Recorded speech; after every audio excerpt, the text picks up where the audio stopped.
Hey Internet, how's it going? I have no script here, but as usual on this channel. But I just made a video about giving some advice on coming out and encouraging people to come out. As atheists, that is. As gay too, but if you're gay. But to not be hidden and not lie about your atheism, feel free to express your views about it.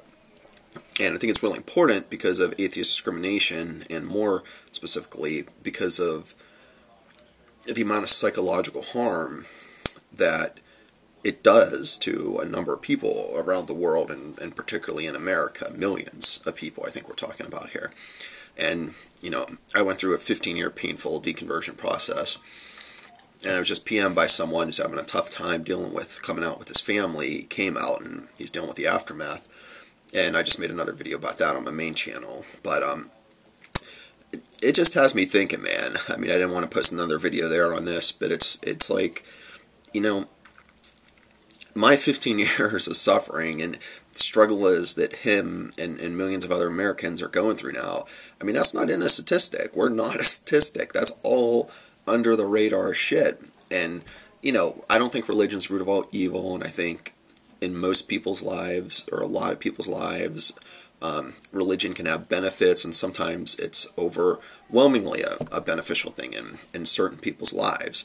But it can have negatives too, and some of those are easily countable in statistics, and, you know, if it's contributing to the AIDS epidemic in Africa or child molestation or whatever, there's plenty of stats out there on the internet about, you know, harm of religion. But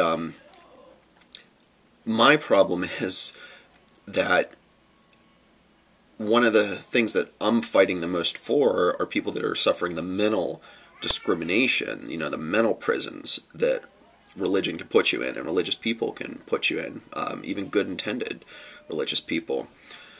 And that all goes beneath the radar, and it's just such a freaking shame. I mean, if you have no idea what I'm talking about, consider yourself lucky. Oh, damn, that's good. Holy crap, what flavor is that? But anyway, it's like when you hear, it's like, look at the more serious problem of gay discrimination in America. And you hear about a couple suicides that happen, which is horribly tragic, but it gets all this press and all this stuff happens about it. That one preacher came out as being gay, rock on dude.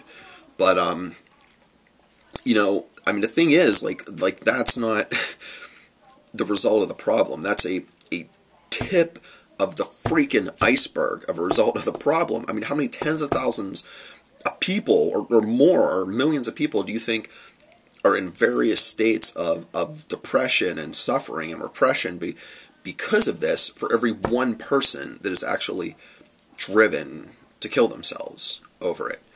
I mean, it's like those just suffer in pain, you know, suffer in silence. And that's why it's so awesome to have YouTube and, you know, atheist and freethinker groups and all this, where people can get together and meet other people that are struggling through this type of thing.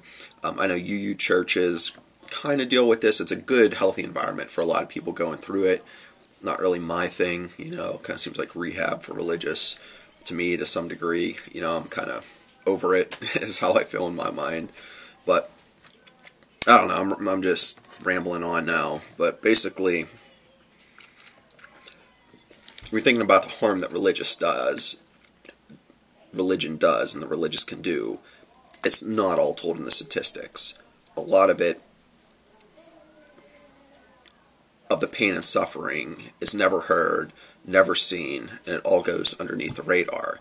And that's kind of why I'm here, and that's why I'm still doing what I'm doing. And those are the people that I'm standing up for. So I don't plan on stopping. Peace.